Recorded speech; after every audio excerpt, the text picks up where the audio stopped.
Hello friends, मैं हूं Ashwin. Ashwin sir की क्लास में आपका स्वागत है। All of you are most welcome, either you are online और offline you are here. I think phrase आप लोगों का क्लियर हो रहा होगा।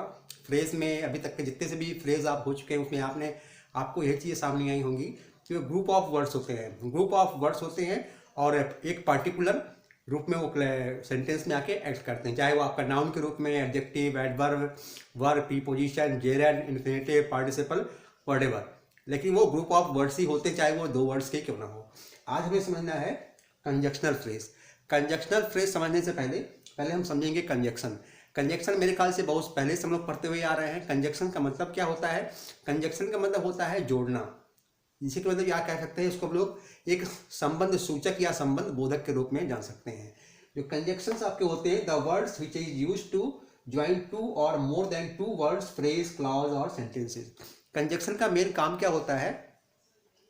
या तो ये दो शब्दों को जोड़ते हैं, या दो फ्रेज आपके होंगे, या आपके दो क्लॉजेस को जोड़ते हैं, या दो सेंटेंसेस को जोड़ते हैं। ये आप लोग इसी को ध्यान रखिए, यही आपका मेन कंजक्शन का कॉन्सेप्ट आपका ये आपका दिमाग में होना चाहिए। एक कंजक्शन का वर्क होता है, ये आपस में जोड़ने का काम होता है, आपस में जोड़ने का काम होता है। अब जोड़ने के रूप में चाहे ये दो शब्दों को जोड़ दें, टू वर्ड्स होते हैं, या टू फ्रेजेस हो जाते हैं उनको जोड़ते हैं, या क्लॉजेज होते हैं, और या दो सेंटेंस के रूप में होते हैं जिनको कि आपस में जोड़ा जाता है। अब इसके एग्जांपल्स आपको बताते हैं, एग्जांपल से आपका क्लियर हो जाएगा। She comes here and studies, she comes here and studies, ये आपका इस पे okay. First sentence is before you, she comes here and studies, वह यहाँ आती है और स्टडीज करती है। यानी कि यहाँ आप क्या देख रहे हैं, एंड जो है, एंड आपका दो वर्ड्स को, दो सेंटेंस या दो सेंटेंस को भी अलग अलग कर सकते हैं आप। She comes here and she studies, she comes here she studies, अगर इसको अलग अलग रखेंगे तो इसको ज्वाइंट करने का काम कौन कर रहा है? And. She comes here and studies, that means यहाँ पे अगर आप ध्यान से आप देखेंगे तो यहाँ पे दो वर्ब को यहाँ पे ये ऐड कर रहा है, कम्स और स्टडीज को। कभी कभी सेंटेंस में ये दोनों वर्ड हैं और यहाँ दोनों वर्ब को यहाँ पे ये ऐड कर रहा है। He is poor but happy, he is poor but happy, वह गरीब है लेकिन खुश है।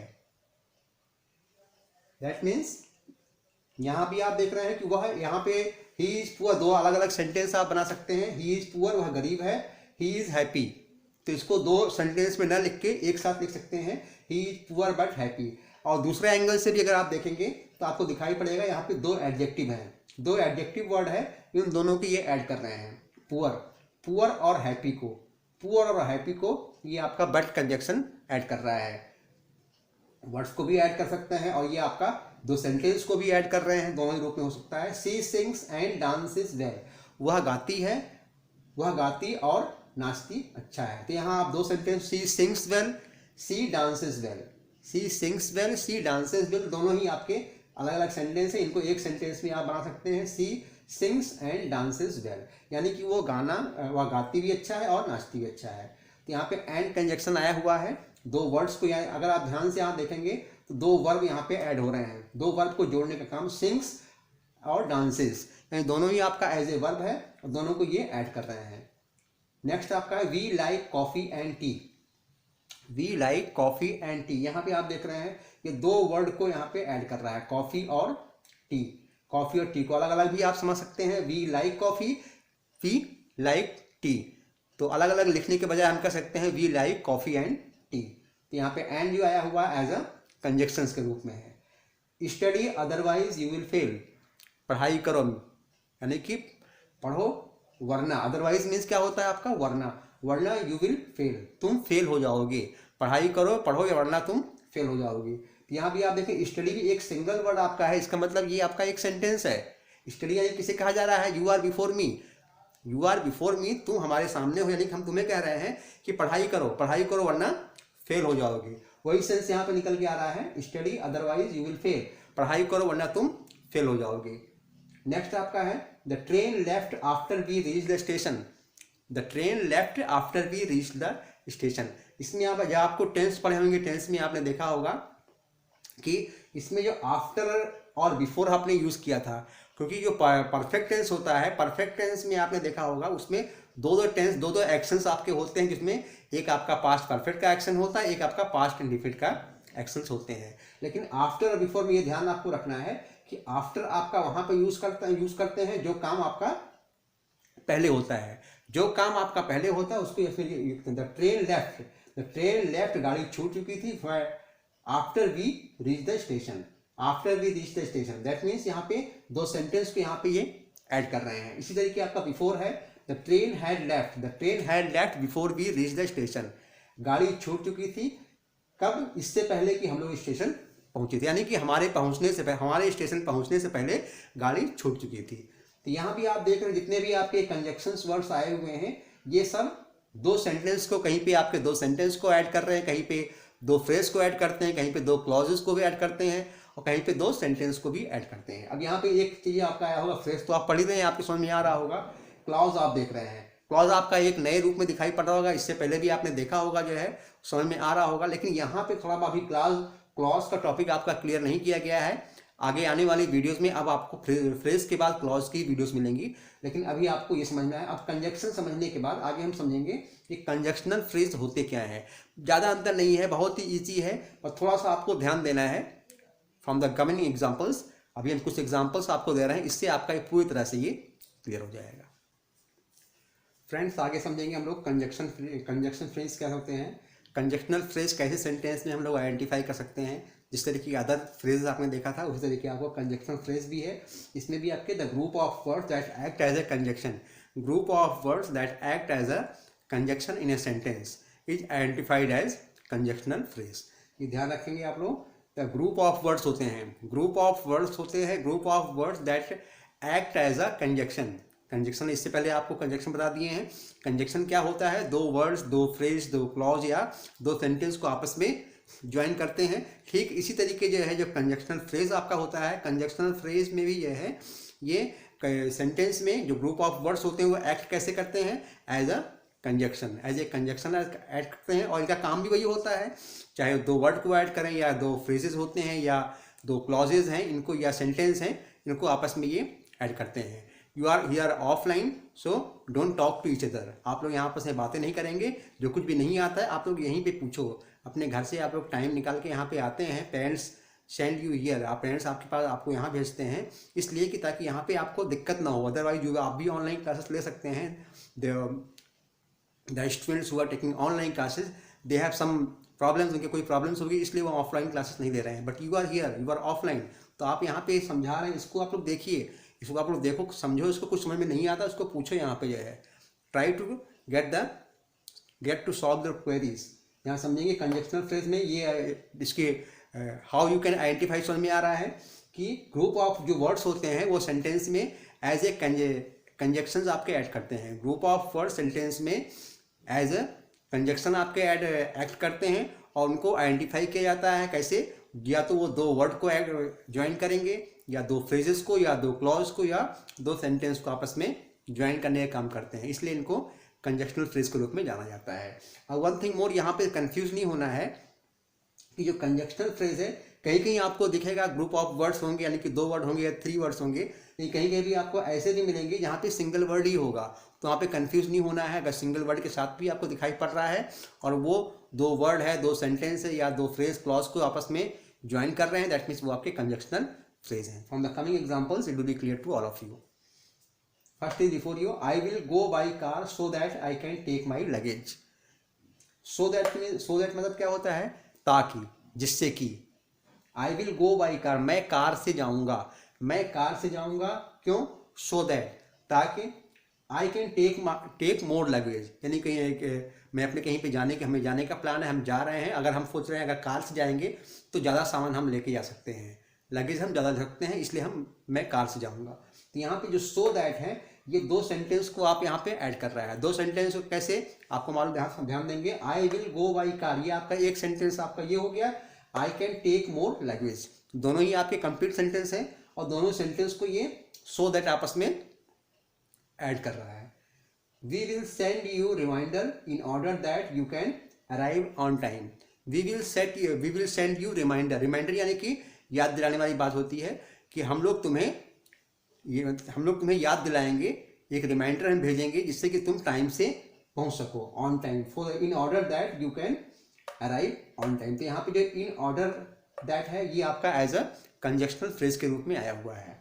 तो यहाँ भी आप देखेंगे तो दो सेंटेंस यहाँ पे ऐड हो रहे हैं। We will send you reminder, एक सेंटेंस आपका ये हो गया है, and the next one is you can arrive on time, तुम टाइम से पहुंच सकते हो। दैट मीन्स यहाँ भी आप देख रहे हैं दो सेंटेंस को आपस में ऐड किया जा रहा है। They felt as if they had been given wrong information. अब दे फेल्ट, एक सेंटेंस आपका ये हो गया, दे फेल्ट यानी कि उनको ऐसा लगा, उन्होंने महसूस किया, क्या महसूस किया, एज इफ, शायद, as if they had been given wrong information, यानी कि शायद उन्हें गलत इंफॉर्मेशन, गलत सूचना उनको दी गई है। तो यहाँ पे जो एज इफ आया हुआ एज अ कंजक्शनल फ्रेज के रूप में आया हुआ है, उन्होंने महसूस किया शायद उन्हें गलत इंफॉर्मेशन दी गई है। Next, the next sentence is before you, you have to go to office as well as bank. तुम्हें ऑफिस भी जाना है, बैंक भी जाना है। अब इन दोनों सेंटेंसेस को, चाहे इसको आप दो वर्ड आप ले सकते हैं, ऑफिस भी है, बैंक भी है, दोनों वर्ड्स को आप आपस में ज्वाइन कर रहे हैं या दो सेंटेंस को ज्वाइन कर रहे हैं। दो सेंटेंस कैसे, you have to go office, एक सेंटेंस आपका ये हो गया, and the next one is you have to go bank. तो यहाँ पे जब एक ही सेंटेंस में आपका काम चल सकता है, दो सेंटेंस बनाने की जरूरत नहीं होती है। तो इसको आप इस तरीके लिख सकते हैं, you have to go office as well as bank, यानी कि तुम्हें ऑफिस भी जाना है, ऑफिस के साथ ही साथ, एज वेल एज मतलब साथ के रूप में समझ सकते हैं। You will have to go office as well as bank, यानी तुम्हें ऑफिस भी जाना है, बैंक भी जाना है। Next example, he was not only praised but also rewarded. Not only, यहाँ देख रहे हैं इस सेंटेंस में दो दो फ्रेज आए हुए हैं, बहुत ध्यान समझेंगे, इस टाइप के भी आते हैं। नॉट ओनली यानी कि सिर्फ, he was not only praised यानी कि उसकी सिर्फ प्रशंसा ही नहीं हुई है, उसकी सिर्फ प्रशंसा ही नहीं हुई है। Not only but also rewarded, उसे पुरस्कृत भी किया गया है, उसे पुरस्कृत भी। दैट मीन्स नॉट ओनली मतलब ही हो गया, और बट ऑल्सो यानी कि भी हो गया आपका। He was not only praised, उसकी सिर्फ प्रशंसा ही नहीं हुई है, बल्कि बट ऑल्सो रिवार्डेड, उसको पुरस्कृत भी किया गया है। तो यहाँ पे दो दो फ्रेज आप देख रहे हैं, नॉट ओनली और बट ऑल्सो सेंटेंस में आए हुए हैं। तो इसको आप ध्यान से उसको समझेंगे, जो है गलती ना हो, इसमें बहुत जरूरी है इन सब चीज़ों को ध्यान में रखना। कंजक्शनल फ्रेज आपका बहुत ही ईजी है, लेकिन आपको थोड़ा सा ध्यान रखना पड़ेगा क्या चीज़ें यहाँ पे समझाया जा रहा है। Next one is, he is an honest man, on the contrary his son has become a thief. वह एक ईमानदार व्यक्ति है, he is an honest man, वह एक ईमानदार व्यक्ति है। ऑन द कॉन्ट्रेरी यानी कि उसकी तुलना में, on the contrary his son has become a thief, उसका लड़का जो है एक चोर बन गया है, उसका लड़का एक चोर बन गया। यानी कि ऑन द कॉन्ट्रेरी मीन्स क्या होता है, तुलनात्मक, जहाँ पे तुलना की जाती है, ये तुलनात्मक अध्ययन के हिसाब से इसको ऑन द कॉन्ट्रेरी यहाँ पे यूज किया जा रहा है। He is an honest man on the contrary, on the contrary एक दूसरे रूप में आप कह सकते हैं, दूसरी तरफ में, दूसरी तरफ, ठीक है।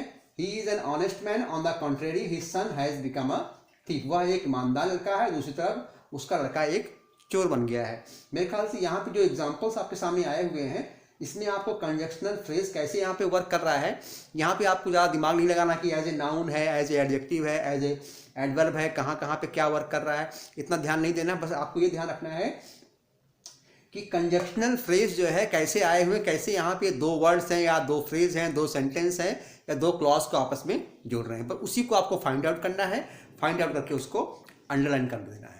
ये तो आपका 6, 7, 8 की है। लेकिन अगर आप सीनियर क्लास में हैं, जैसे आप लोग यहाँ पे दो लोग आप लोगों में से यहाँ पे हैं जो कि 9th और 10th में हैं, आप लोग यहाँ से सीनियर क्लास में हैं, तो आप लोगों को लिए ये है, इसमें से आ सकता है कि दो सेंटेंस आपको दे दिया जाएगा, दोनों सेंटेंस को जो है दो क्लॉज दे दिए जाएंगे, दो वर्ड्स दे दिए जाएंगे, दो सेंटेंस दे दिए जाएंगे, इसको आपको आपस में इनको ऐड कीजिए, कंजक्शन यूज़ करते हुए या कंजक्शनल फ्रेज यूज़ करते हुए आपस में ऐड कीजिए। ये आपके सीनियर क्लास में 6, 7, 8 में तो ऐसा नहीं आता है, लेकिन 9, 10, 11, 12 में ये सारी चीज़ें आपको आती हैं।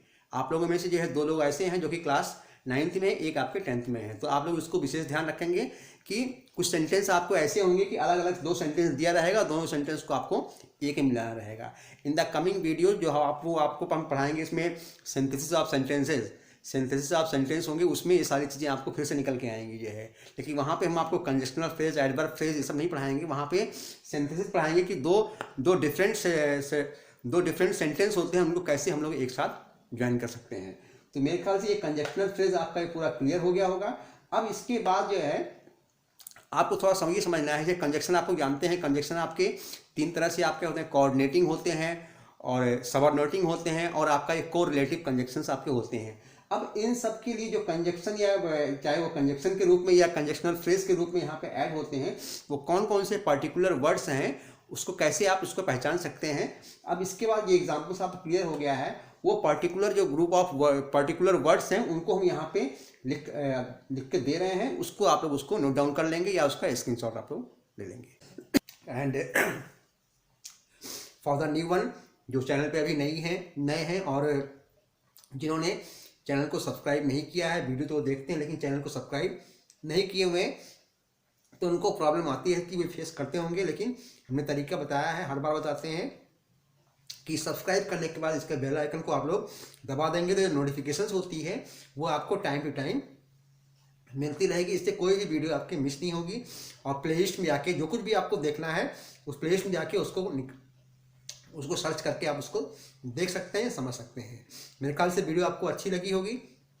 सो स्टे विद अश्विन सर की class and learn more and more new things and wait for our last video of the phrase का, यानी कि फ्रेज का जो आखिरी वीडियो आपका है वो आपको पढ़े, आखिरी टॉपिक आपका बचा हुआ है फ्रेज का, दैट इज इंटरजेक्शनल फ्रेज। इंटरजेक्शनल फ्रेज आपको पढ़ना है, ये बहुत ही इंपॉर्टेंट है, ये ध्यान रखें। हम तो इंपॉर्टेंट सबको ही कहते हैं सर, जितने भी आपने देखते हैं, कभी हमने किसी को नहीं कहा होगा कि ये आपका इंपॉर्टेंट नहीं है। इंपॉर्टेंट सब होते हैं, इंपॉर्टेंट सब इसलिए होते हैं क्योंकि from morning to evening in our day to day life हम लोग इन सब जितने भी फ्रेज हैं सबका यूज़ हम लोग करते रहते हैं, हम सभी लोग करते हैं। इसीलिए कहते हैं हर एक कोई भी टॉपिक आपका है वो ग्रामर का, वो सब इंपॉर्टेंट होता है, सबको समझना बहुत ज़रूरी होता है। हाँ, किसी का जो है 90% यूज़ होता है, कोई 75%, कोई 10% यूज़ होता है, लेकिन समझना सबको पड़ता है। So stay with Ashwin sir की class and learn more and more new things.